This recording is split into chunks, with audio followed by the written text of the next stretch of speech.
द्वार एक शापित आत्मा की कहानी। ये कहानी है कैलाशपुर, एक प्राचीन और रहस्यमयी शहर जिसकी सीमाओं के पास एक पुराना द्वार था।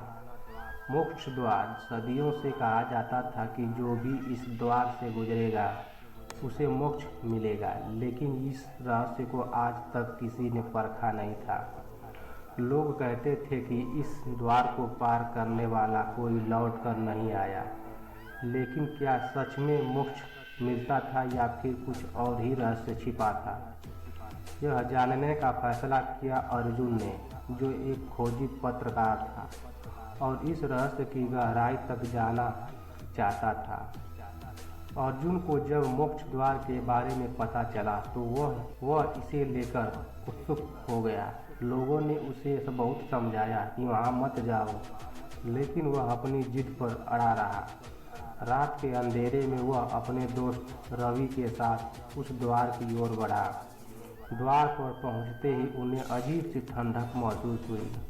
हवा रुक गई थी, जैसे किसी अदृश्य शक्ति ने पूरे माहौल को जकड़ लिया हो। द्वार बहुत पुराना था, पत्थरों पर अजीब आकृतियां बनी थी और दरवाजे के पास खून के सूखे धब्बे दिख रहे थे। अर्जुन ने कैमरा निकाला और रिकॉर्डिंग शुरू कर दी। जैसे ही उन्होंने द्वार के पास कदम रखा, अचानक एक साया उनकी नज़रों के सामने आया। एक महिला जो सफ़ेद चादर में लिपटी थी, द्वार के ठीक बीचों बीच खड़ी थी। उसका चेहरा झुका हुआ था और लंबे बिखरे हुए बाल जमीन तक लटक रहे थे। अर्जुन ने कैमरा उसकी ओर घुमाया, लेकिन कैमरा अचानक बंद हो गया। रवि ने डरते हुए फुसफुसाया, भाई यह जगह सही नहीं लग रही, हमें लौट जाना चाहिए। अर्जुन ने धीरे से कहा, नहीं, ये सब सिर्फ वहम है। लेकिन तभी वह महिला हवा में तैरने लगी।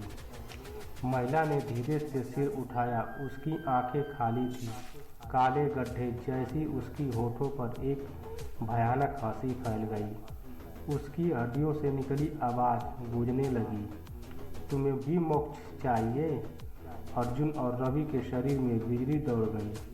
उनकी टॉर्च की रोशनी फड़फड़ाने लगी और अचानक सब कुछ अंधेरा में डूब गया। अर्जुन ने महसूस किया कि वह कुछ भी नहीं पा रहा था, जैसे कोई अदृश्य हाथ उसे जकड़ रहा हो। रवि चीखते हुए पीछे हटने लगा, लेकिन तभी जमीन से कई काले हाथ निकल आए और उसे जकड़ लिया। बचाओ अर्जुन! रवि जमीन में समाने लगा। उसकी चीखें गूंज रही थी, लेकिन अर्जुन कुछ नहीं कर पा रहा। अर्जुन ने किसी तरह खुद को संभाला और जेब से तांबे का तबीज निकाला, जो उसकी दादी ने उसे दिया था। उसने कांपते हाथों से ताबीज हवा में उछाल दिया।